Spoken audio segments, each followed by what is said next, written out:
En este video vamos a ver los arreglos de dos dimensiones que serían matrices o tablas. Bueno, estamos en la página 156 y como ya hicimos algunos ejercicios, ponemos el tipo de datos, el nombre del arreglo y cada una de las dimensiones con el tamaño que va a tener.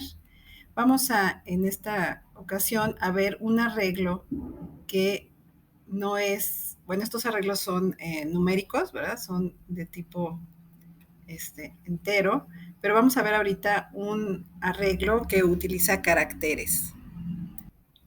Este ejercicio es, vamos a ver ahorita cómo se incorporan las cadenas de caracteres o lo que se llaman también strings en un arreglo.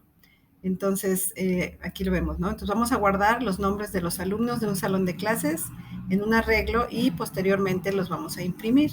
En este caso vamos a utilizar un arreglo de esta manera, X de tipo carácter, porque se van a guardar ahí los nombres de las personas y seguimos teniendo los subíndices, en este caso serían hasta 50 personas y el nombre debe de ser no más de 20 caracteres.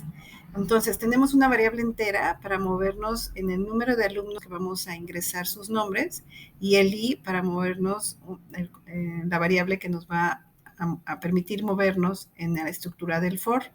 Entonces, primero vamos a pedirle al usuario que nos diga cuántos alumnos hay. Y aquí sí estamos mandando un mensaje de que máximo podemos meter 50, porque es el tamaño que dimos de la primer subíndice del arreglo. Y aquí entonces estamos pidiendo la n y luego nos movemos con el for para pedir cada uno de los alumnos que el tope que se haya dado. Ejemplo, si dimos que alumno vale 3, pues vamos a pedir 3 datos. Acuérdense que aquí tiene que ser menor estrictamente porque la primera posición del arreglo es 0. Entonces, mandamos un mensaje indicándole al usuario que estamos pidiendo el nombre del alumno i más 1, por lo que decíamos que empezamos en 0, entonces nos diría para el primer alumno, nombre del alumno 1. Y vamos a leerlo con esta función que nos permite ingresar caracteres con la función gets. Esta función gets es para uso de manejo de strings. Entonces vamos a incorporar, aquí no lo pusieron, pero nosotros vamos a incorporar el include de string.h para poder hacer uso del gets. Y aquí estamos ya pidiendo los nombres de los alumnos y con esta otra estructura del for estamos imprimiéndolos. Aquí lo tenemos ya codificado tal y como está en el ejercicio y efectivamente con este editor no se necesita el include de string, sin embargo lo podemos tener para poder hacer luego más operaciones con los arreglos tipo carácter, como por ejemplo saber el tamaño del arreglo, del string que se tiene, y con esto es con la librería string h. Ok, entonces lo corremos y aquí ya tenemos la corrida. Por ejemplo, vamos a darle 3 nombres. Le podemos dar el primero, Juan Pérez.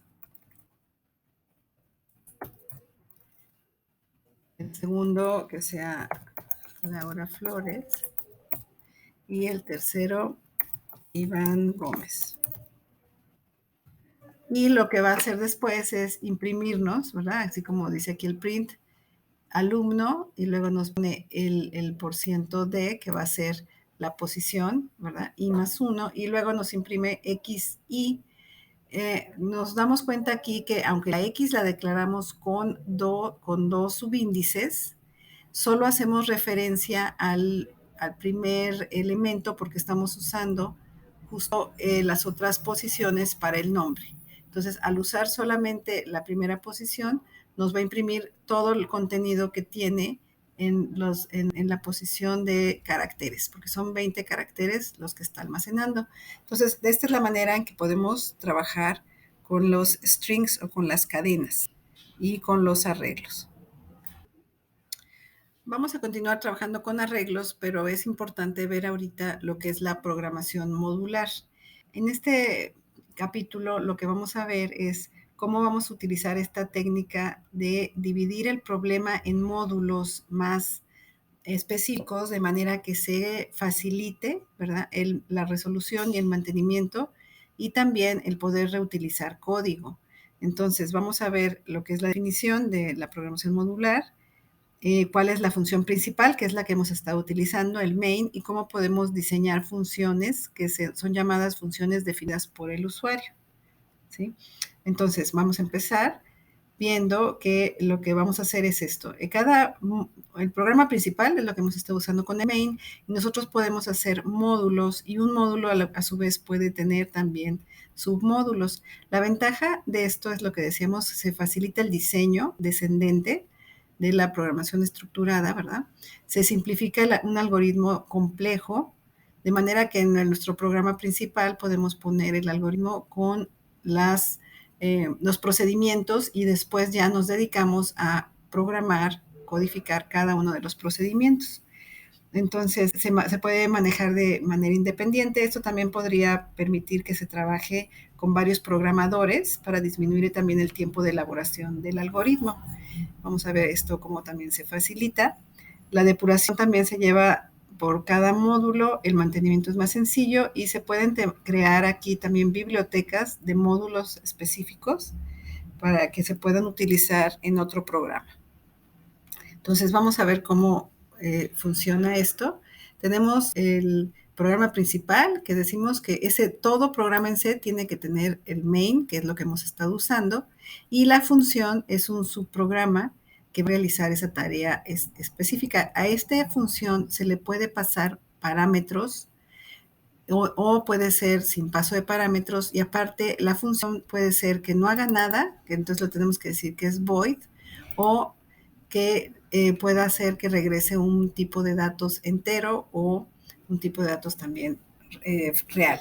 Entonces, las variables van a funcionar, esto ya lo habíamos comentado, que pueden ser variables locales, las que van a estar dentro de incluso de la función main o de las funciones de los definidas por el usuario. Pueden ser variables globales que las tenemos que declarar antes del main, fuera del main, para que puedan ser usadas en todos los módulos, tanto en el principal, en el main, como en las funciones. También podemos hacer una llamada, bueno, más bien cuando hacemos la llamada o invocación de la función, lo hacemos dentro del principal o dentro de una función que tenga submódulos también. La ejecución es nada más poner el nombre, ahorita lo vamos a ver, y es importante ver cómo se va a ubicar la función en el programa. Hay dos maneras de hacerlo. Una es usando un prototipo de la función, en donde la función se especifica, se fijan, aquí está un ejemplo, ponemos las librerías, las variables globales que están fuera del main, aquí también no lo declaramos también constantes, y aquí esta es la declaración de una función. Le estamos diciendo que void es vacío, la función A no ejecuta, no regresa nada, sin embargo va a ejecutar la instrucción 1 y 2, y puede tener variables locales que solo funcionan dentro de la función A. Así también la función B se están declarando completamente las funciones, y en el programa principal podemos usar variables locales, poner todas las instrucciones que haga nuestro programa principal, y aquí es donde estamos invocando a la función A. Terminando de hacer todo lo que dice la función A, se regresa el flujo de control. Ahora va y invocamos a la función B, se regresa, se va a donde están las instrucciones de la función B, y al final va a ejecutar la instrucción 3, se continúa con las instrucciones y se terminó. Entonces, el compilador de inicio siempre se va a ir a la función main a ejecutar las instrucciones. En caso de que se invoque la función A y no la hayamos escrito antes, nos va a marcar un error. Por eso podemos hacer que toda la función esté antes, o podemos hacerlo de esta manera, en que nosotros ponemos un prototipo indicando, y aquí lo tenemos que cerrar con punto y coma, porque se está indicando que va a haber una función que se va a llamar después. Entonces, esta sería la otra manera de programarlo. Si se fijan aquí, aquí, primero empiezo el main y nada más pusimos un prototipo de las funciones. Este es el prototipo. Va a haber una función A, una función B, pero aquí todavía no las desarrollo. Las desarrollo terminando el main, y aquí ya está el desarrollo de A y el desarrollo de B, ¿sí? Esta sería la manera en que se pueden hacer las funciones. Las funciones sin paso de parámetros es como las que hicimos ahorita en el ejercicio, no le pasamos ningún parámetro, pero podemos hacer también funciones pasándole información. Entonces vamos a hacer el ejercicio de funciones que está en esta página. El ejercicio 8 de la página 185. Este programa, el principal, va a tener las opciones a 5 funciones, ahorita sin paso de parámetros, que va a calcular las áreas del círculo, del cuadrado, rectángulo, el triángulo y el trapecio. Entonces, aquí tenemos el pseudocódigo, vamos a usar la constante de 3.1416 y la primera función, nada quiere decir el void, y vamos a poner las áreas de cada uno de las figuras geométricas al principio del programa, ¿verdad? Y luego vamos a poner al final el menú principal, el main, el programa principal, y lo que vamos a hacer en el principal es usar variables locales aquí. Vamos a usar un do, while, y vamos a mandar un menú. Dependiendo de la opción del usuario, vamos a poder usar con un switch case la llamada a la función. Entonces, en caso que el usuario diga 1, nos vamos a ir a la opción del área del círculo. Entonces, se iría a esta parte, ¿verdad? Al área del círculo, la calcula y, ¿dónde está? Acá está, el área del círculo y nos regresa el resultado. Entonces vamos a codificarlo. Aquí en el ejercicio está el código en C. Vamos a verlo corriendo ahorita. Aquí ya lo tenemos codificado. Estamos escribiendo sin prototipo, ¿verdad? Primero escribimos las funciones y van a regresar un número float, que es vamos a declarar, no va a regresar nada. Dijimos que es void y dentro de aquí son las variables locales y aquí dentro se hace el cálculo y se imprime el resultado. Aquí tenemos la ejecución. Esto ya lo habíamos realizado con un switch y poner un menú. Y al darle, la diferencia es que le damos 1, le escribimos el radio, nos da el área y nos pregunta, nos va a aparecer el menú. Si queremos continuar, le decimos que sí con un 1, ¿verdad? Y nos vuelve a aparecer el menú. Nos vamos al trapecio y aquí nos pide la base del menor y la altura. ¿Okay? Y nos da el resultado. Y si le decimos 2, ya se sale del programa. Ahora vamos a ver uno con paso de parámetros. En esta página, la 189, tenemos cómo sería el paso de parámetros. Tenemos una función que se llama divide, que recibe 2 parámetros que son de tipo entero, tiene 2 variables locales, A y B, y va a imprimir los números enteros y dentro de la llamada, como los invocamos, los vamos a llamar de esta manera. Aquí, por ejemplo, Z, le estamos mandando el valor de M y N, entonces le estamos pasando el parámetro M, lo va a empatar con la X, y la N con la Y hace la operación que tenga que realizar. Vamos a ver el ejercicio 1, en donde el programa principal va a llamar a 2 funciones y le va a pasar los valores para hacer la suma y de los enteros, o la opción 2 sería multiplicar.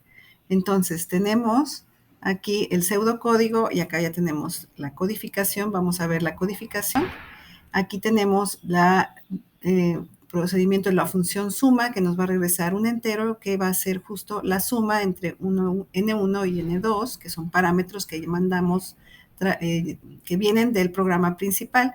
Tenemos una variable local que se llama S, en donde el parámetro 1 y el 2 se van a sumar, ¿verdad? Y guardar ahí. Y al final tenemos que regresar la variable S, porque es un número entero el que se va a regresar. Y en el producto se hace la multiplicación y aquí vemos cómo se está invocando. Aquí se invoca a la función suma pasándole N1 y N2, igual en la resta. Entonces, este es un ejemplo de parámetros.